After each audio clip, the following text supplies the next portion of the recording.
میں نے کہا بیٹا اب فکر نہ کر، ہر خزاں کے بعد ہی تو بہار آتی ہے۔ ویسے سچ بتا، کوئی ہے جو دل کو لگتی ہو، جسے دیکھ کر سوچ کر دل نے فیصلہ کیا ہو کہ ہاں یہ ہے وہ جو میرے لیے بنی ہے؟ عدنان نے کچھ دیر سوچ کر اور آنکھیں بند کر کے ایک ٹھنڈی سانس لی، پھر بولا ہاں، ایک میرے دل کی دھڑکن میں روح کی مالکن، میرے خوابوں کی رانی، میری جان، بس وہ ہے۔ میں تجھے نہیں بتا سکتا کہ وہ کون ہے، بس اتنا سمجھ لے کہ ہمارا کبھی ملن نہیں ہوگا۔ بس ہم لوگوں کے رشتے میں ایک رشتہ ہے جو دیوار بن گیا تو نہیں سمجھے گا۔ میں نے کہا ایک بات کہوں، آج پہلی بار مجھے اچھا لگا ہے، بالکل سیریس ہو کر قدر کرتا ہوں میں تیرے جذبات کی۔ میری دعا بھی ہے اور میری کوشش بھی، آپ دونوں مل جاؤ ہمیشہ کے لیے، بس دیکھتے جاؤ میں کیا کرتا ہوں۔ عدنان حیران ہو کے بولا تم اس کو جانتے بھی نہیں اور تو کیا کرے گا؟ میں نے کہا تو کیا سمجھا ہے، تیری آنکھوں میں مجھے نظر نہیں آتا تو کسے چاہتا ہے؟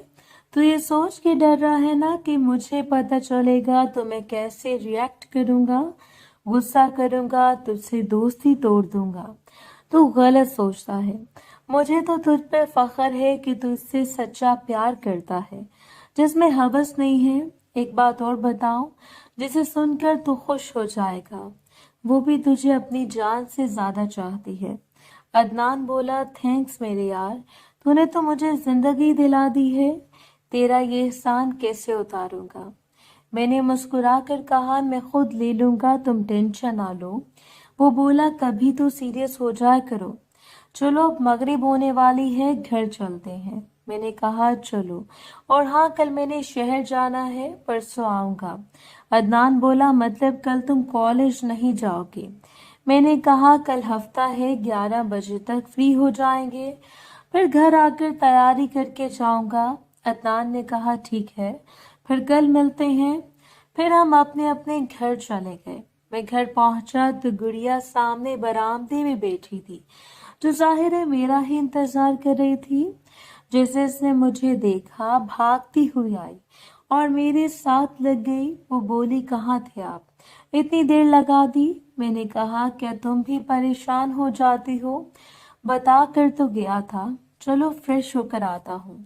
اتنے میں امی نے کہا یہ لڑکی بڑی ہوتی جا رہی ہے، لیکن بچوں کی طرح بھائی کے ساتھ چپکی رہتی ہے، بھائی کی چمچی۔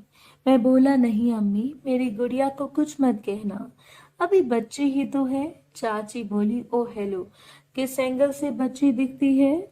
میں نے کہا چلو چھوڑو، آپ بھی کیا لے کر بیٹھ گئی ہو؟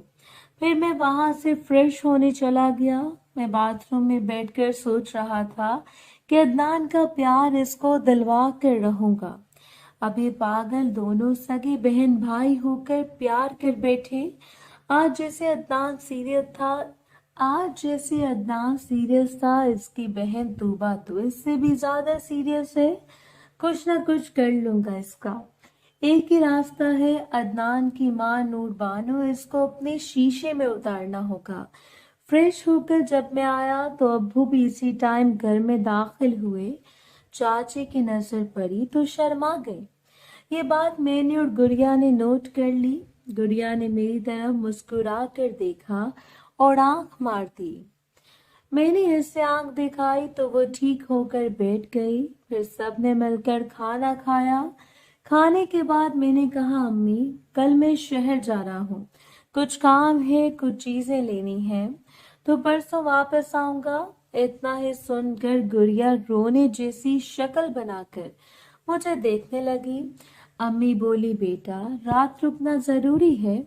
میں نے کہا امی وہ کچھ سامان ہے جو کل ملے گا، کچھ پرسوں، تو اس لیے گڑیا بھی جائے گی میرے ساتھ۔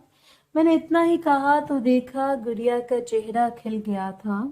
امی بولی او خدایا، یہ اپنی چمچی کیا ہر وقت ساتھ لے کر گھومے گا؟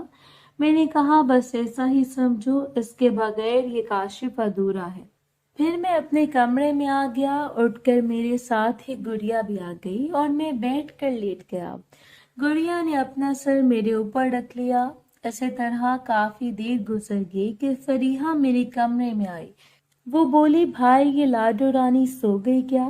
میں نے کہا نہیں جاگ رہی ہے، اور آپ بھی آؤ نا میرے پاس، ادھر بیٹھو۔ فریحہ بولی شکر ہے ہم سے بھی تم کو کچھ لگاؤ ہے جو پاس بٹھا رہے ہو۔ میں نے کہا آپ کیوں طنز کرتی ہیں؟ بس کچھ مصروف تھا نا اس لیے ٹائم نہیں دے سکا آپ کو، ویسے آپ بہت پیاری لگ رہی ہو۔ فریحہ بولی اچھا جی تو میں آج پیاری لگ رہی ہوں، پہلے نہیں لگتی تھی؟ میں نے مسکرا کر کہا میرے کہنے کا مطلب یہ نہیں تھا، مطلب آج کچھ الگ لگ رہی ہو۔ اچھا چھوڑو یہ بتاؤ آپ کو شہر سے کیا منگوانا ہے؟ فریحہ بولی تم کچھ بھی لے آنا بھائی، لیکن پھر سب کے لے لانا۔ میں نے کہا ٹھیک ہے اب جاؤ سو جاؤ۔ میں نے آپ ہی کے ماتھے پر بوسہ دیا۔ گڑیا سب کچھ دیکھ رہی تھی۔ پتہ نہیں آپ کو اچانک کیا ہوا، وہ آگے بڑھی اور فرینڈ والا کام کر کے بھاگ گئی۔ میں ہکا بکا منہ کھولے دیکھتا رہ گیا۔ فرزانہ بولی بھائی منہ بند کر لو، مکھی چلی جائے گی۔ میں نے کہا یہ کیا تھا گڑیا؟ فرزانہ بولی وہی جو آپ سوچ رہے ہو، پیار، اور اتنا بول کر گڑیا بھی آگے بڑھی اور فرینڈ والا کام کر کے بھاگ گئی۔ میں دل میں سوچ رہا تھا یہ آپ ہی کو اچانک کیا ہوا ہے، میں نے تو ایسا سوچا بھی نہیں تھا کبھی۔ خیر اس بارے میں بعد میں دیکھتے ہیں۔ میں نے کتابیں نکالی اور کچھ پڑھائی کی، پھر ٹائم کا پتہ نہیں چلا کہ کب 11 بج گئے۔ اتنے میں میرے کمرے کے دروازے پر دستک ہوئی۔ میں نے کہا آ جاؤ کھلا ہے، تو چاچی دودھ کا گلاس لے کر اندر آ گئیں۔ میں نے کہا چاچی آپ نے کیوں تکلیف کی، مجھے آواز دے دیتی۔ چاچی بولی نہیں بیٹا کوئی بات نہیں، میں نے سوچا شاید تم مصروف ہوگے اس لیے خود آ گئی۔ میں نے کہا اچھا۔ میں نے گلاس لے لیا اور پوچھا کہ امی ابو سو گئے؟ چاچی نے ابو کا نام سن کر نظریں نیچے کر لیں اور ہاں میں سر ہلا دیا۔ میں نے گلاس ایک ٹیبل پر رکھا اور چاچی کا ہاتھ پکڑ لیا اور ان کو بیڈ پر بیٹھا لیا۔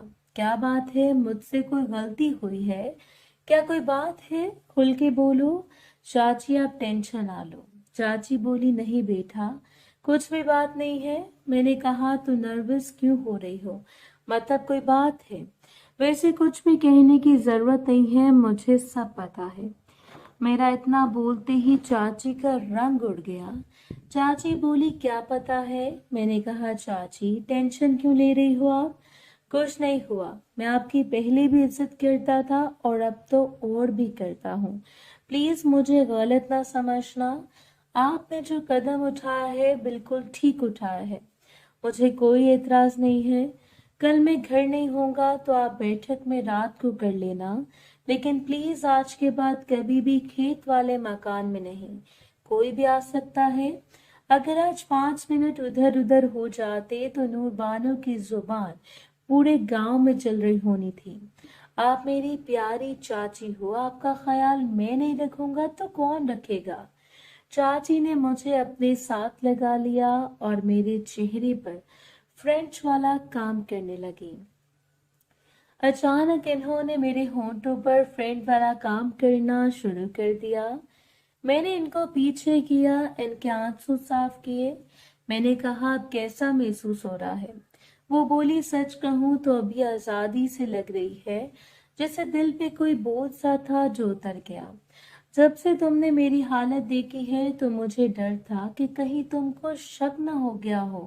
میں نے مسکرا کر کہا ویسے بہانہ اچھا تھا، چوٹی کے کاٹنے والا۔ میں ہنسنے لگا۔ چاچی جھوٹ موٹ کا مجھے مارنے لگی۔ چاچی بولی بہت پہنچی ہوئی چیز ہو، آدھے دن میں ہی پتہ لگ گیا میں کیا گل کھلا کے آئی ہوں۔ میں نے کہا چاچی آپ ہماری عزت ہو، کوئی باہر کا نظر اٹھا کر دیکھے تو آنکھیں نہ نکالو، اس لیے جلدی پتہ کرنا پڑا۔ پوچھنا تو نہیں چاہیے کب سے شروع ہوا یہ؟ چاچی شرما کر بولی ابھی تیسری بار تھا۔ میں نے کہا اچھا 11:30 ہو گئے ہیں، اب جا کر سو جاؤ، آپ نے دن کو بھی محنت کی ہے اور گھر کے کام بھی۔ چاچی بیڈ سے اٹھی اور میرا چہرہ اپنے دونوں ہاتھوں سے پکڑ کر فرینڈ والا کام کرنے لگی اور پھر چلی گئی۔ میں سوچنے لگا کہ ایک دن میں آج کتنا کچھ ہو گیا۔